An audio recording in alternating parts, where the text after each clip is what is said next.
புது topic ஆரம்பிப்போமா? Okay. So இது வரைக்கும் நம்ம வெறும் ப்ராப்ளம் சால்வ் பண்ணோம். இப்போதான்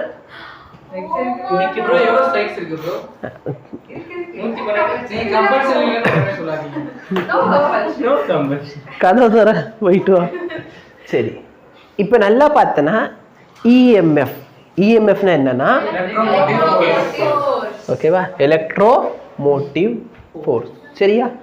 இப்போ உங்களுக்கு எப்படி லைஃப்ல ஒரு மோட்டிவேஷன் இருந்தால் தான் நீங்கள் வந்து ஏதாச்சும் ஒரு இதை நோக்கி போவீங்க, கரெக்டாக இல்லையா?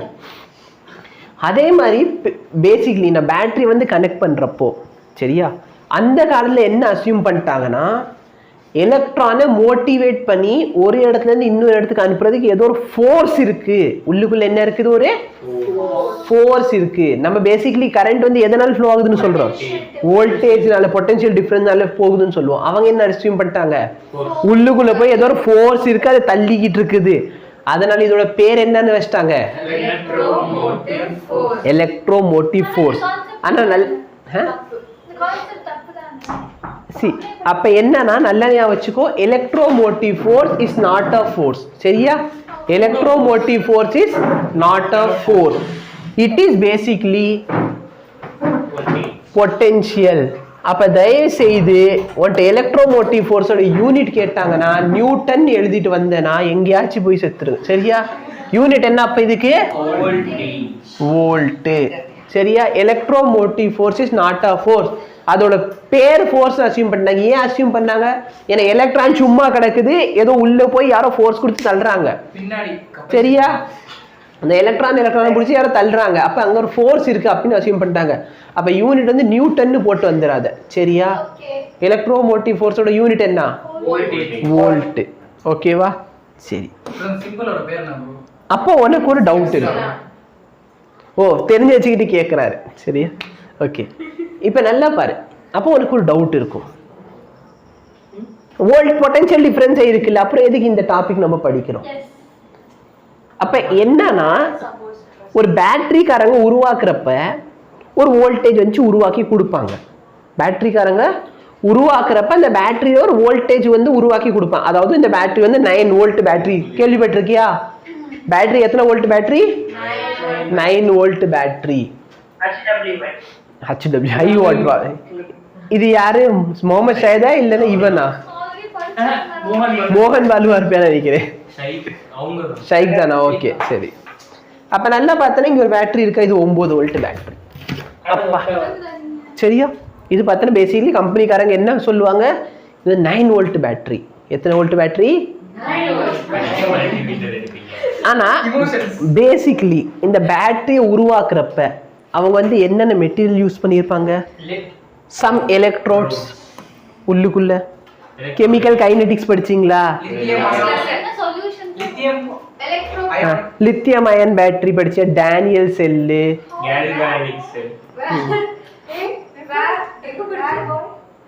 சரி, சரி, ஒன்னும் இல்லை. சரி,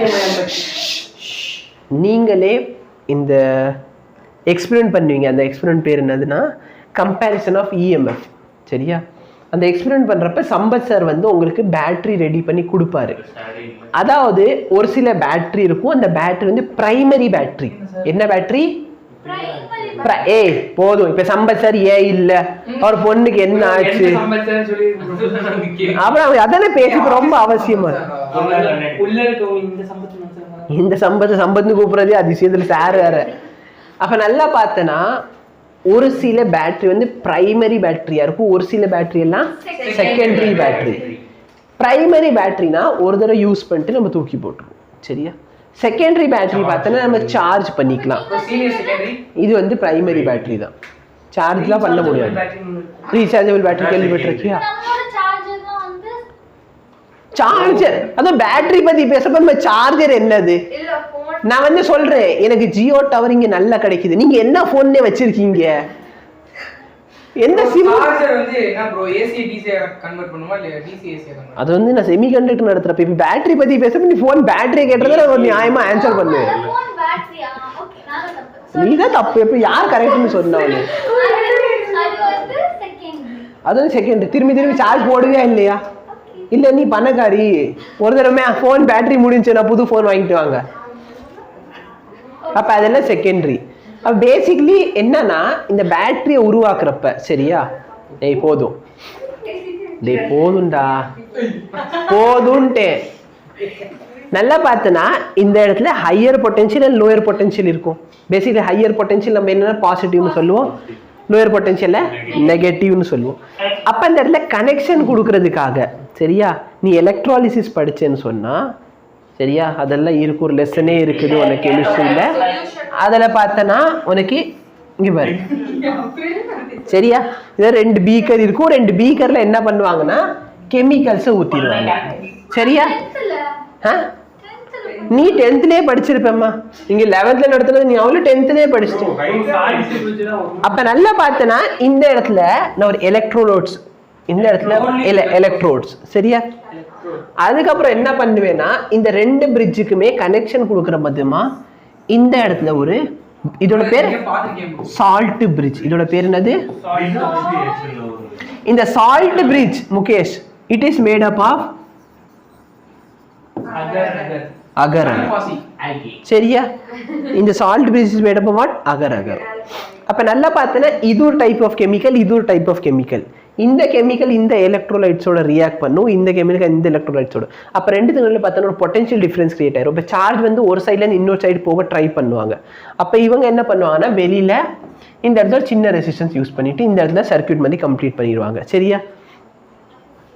இது பார்த்துருக்கியா, உன்னோட கோல்டு ஷைனிங் பண்ணி கொடுக்குறேன்னு சொல்லிட்டு வாங்குவாங்க பார்த்துருக்கேன். அதுக்குள்ள ஏதாச்சும் கரண்ட் மாதிரி பாஸ் பண்ணுவாங்களா? கரண்ட் பாஸ் பண்ணுவாங்களா? 2 குச்சி இருக்கும் பார்த்தியா. என்னது நீங்க பொண்ணுங்க சொல்றதுக்கே ஒரு இதுதான். என்ன கோல்டு வந்து ஷைனிங் பண்ணி கொடுக்கறதுக்கு கூட தெரியாது.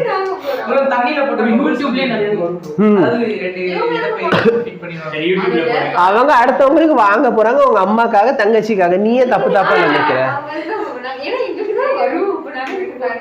உனக்கு வரும், உட்காரு. வீட்டுல வந்து 2 செருப்படி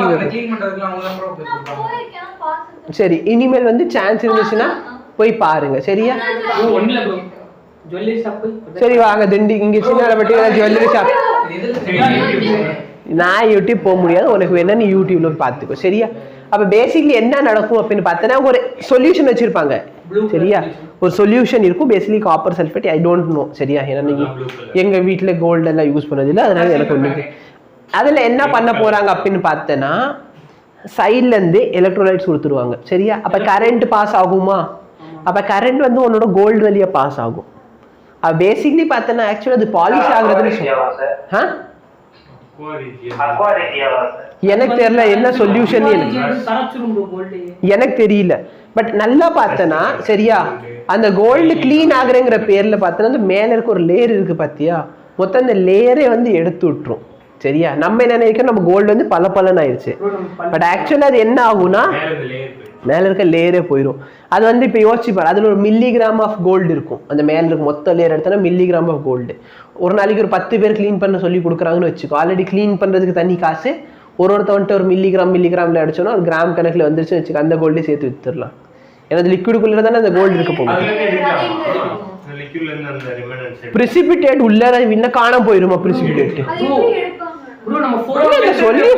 சொல்யூஷனை வெளியே எடுத்து ஊத்தி ஃபில்டர் பண்ணா சரியா போச்சு.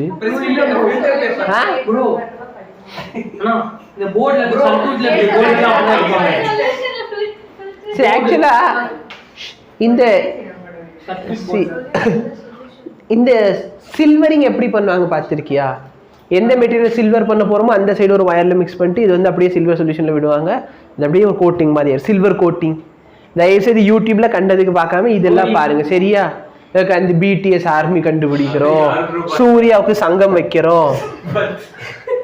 அப்ப நல்லா பார்த்தா பேசிக் இந்த எலக்ட்ரோட்ஸ் இருக்கு பார்த்து, இதுக்கு நடுவில் எலக்ட்ரோட்ஸ் இருக்க போது கனெக்ஷன் கொடுக்கறது ஒரு வயர் மாதிரியாவது யூஸ் பண்ண போறியா இல்லையா?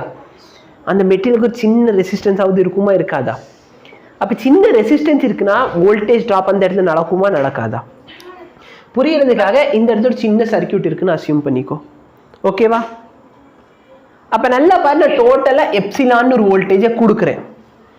ஆனா என்ன நடக்குதுன்னா பேட்டரியோட ரெசிஸ்டன்ஸ்னாலேயே மொத்தம் எப்சிலான் இந்த சர்க்யூட்ல போகாது. ஏன் போகாது? ஏன்னா கொஞ்சம் வோல்டேஜ் V1ங்கிற வோல்டேஜ் இங்கே டிராப் ஆகும், V2ங்கிற வோல்டேஜ் இங்கே டிராப் ஆகும். ஆகுமா ஆகாதா? நான் சொல்றது புரியுதா? தெளிவா புரியுதா? அப்போ 9 வோல்ட் நான் கொடுக்க போறேன், பட் நான் சர்க்யூட்ல கனெக்ட் பண்றப்ப அது வந்து சம் 8.8 வோல்ட் தான் இருக்கும். ஏன்னா ஒரு குறிப்பிட்ட வோல்டேஜ் என்ன ஆகும், அந்த ரெசிஸ்டன்ஸ்க்கு அக்ராஸாவே டிராப் ஆயிரும். என்ன சொல்றேன்ட்டு தெளிவா புரியுதா? Any difficulty? அப்ப என்ன சொல்ல போறோம் அப்படின்னா, என்னோட epsilon is always equal to potential difference. Potential difference எப்படி எழுதிக்கலாம்னா I into R ன்னு எழுதிக்கோ. ஆனா எப்போனா சர்க்யூட்டை நான் என்ன பண்றப்ப, நோ கரண்ட், நான் ஓப்பன் சர்க்யூட்ல, நான் ஓப்பன் சர்க்யூட்ல இதோட ரெசிஸ்டன்ஸை மெஷர் பண்ண, வோல்டேஜை மெஷர் பண்ணா ஒரு வேல்யூ காட்டும். அதே நான் சர்க்யூட்ல போட்டு இதோட வோல்டேஜை மெஷர் பண்ணேன்னா வோல்டேஜ் வந்து கொஞ்சம் கம்மியாயிரும். அப்ப இவங்க என்ன சொல்லிட்டாங்கன்னா, சர்க்யூட்ல போற வோல்டேஜ் வந்து நீ பொட்டன்ஷியல் டிஃபரன்ஸ்னு வச்சுக்கோ, பேட்டரி கொடுக்குற ஆக்சுவல் வோல்டேஜை நீ இஎம்எஃப்னு வச்சுக்கோ.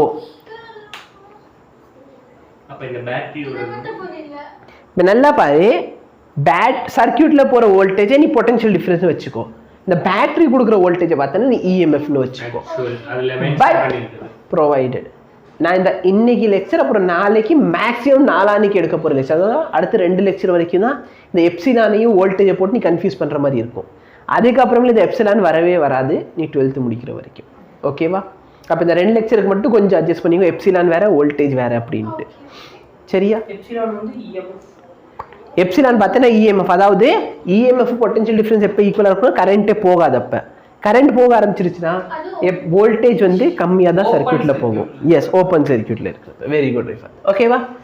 இப்போ இஎம்எஃபோட சிம்பிள் வந்து இது, யூனிட் வந்து வோல்டேஜ், ஃபோர்ஸ் சொல்லி நியூட்டன் எவனாச்சும் எழுதிட்டு வந்துடாதீங்க. சம்பத் அதை பண்ணிட்டு வந்து ப்ரோ அந்த கிளாஸ் நான் ஆப்சன்ட் ப்ரோ, ஃபோர்ஸ் நான் கூட திவ்யா சொன்னா நானும் நம்பி எழுதிட்டேன் ப்ரோ. இப்போ நல்லா பாரு, வேற என்னென்ன பெராமீட்டர்ஸ். ஓகேவா? இது எல்லாமே பெராமீட்டர்ஸ். இதெல்லாம் ஃபிசிக்ஸில் அந்த அளவுக்கு தேவையில்லை, கெமிஸ்ட்ரியில் உனக்கு இதெல்லாம் தேவைப்படும். ஓகேவா? வாட் ஆர் த பெராமீட்டர்ஸ், அதில் இன்டர்னல் ரெசிஸ்டன்ஸ் எதை பொறுத்து இருக்கும். ஸோ இன்டர்னல் ரெசிஸ்டன்ஸ் என்ன, resistance offered by the electrodes inside the செல்லில் இருக்கிற ஒரு பேசிக் ஒரு ரெசிஸ்டன்ஸ் தான் நம்ம என்ன சொல்கிறோம், இன்டர்னல் ரெசிஸ்டன்ஸ். இப்போ நல்லா பாரு, லெட் மீ சே இதான் என்னோட சர்க்யூட், பேட்டரியோட இன்டர்னல் ரெசிஸ்டன்ஸ் சம் ஸ்மால் ஆர்னு வச்சுக்கோ. அப்போ நல்லா பாரு, இந்த இடத்துல இருக்கிற டோட்டல் எப்சிலானா V1 plus V2 எழுதலாமா? எழுதக்கூடாதா? V1 பார்த்தேன்னா I into R, V2 பார்த்தேன்னா I into small r. அப்போ என்னோட IR is equal to epsilon minus IR ஆயிருமா? கரெக்டா இல்லையா? இதுதான் என்னோட பொட்டன்ஷியல் டிஃபரன்ஸ் ஆனா V is equal to epsilon minus IR.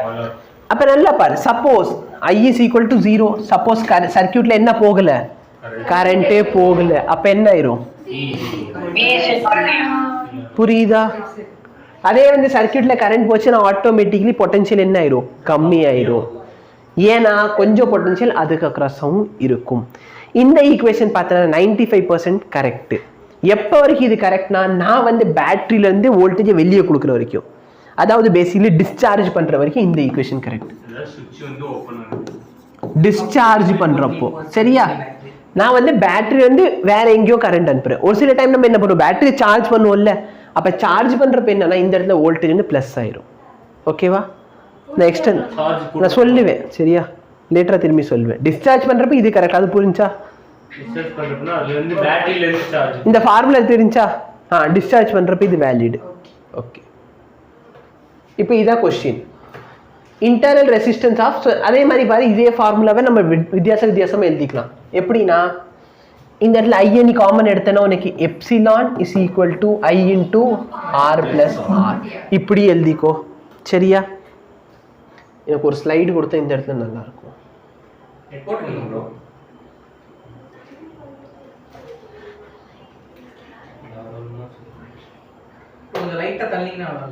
Super.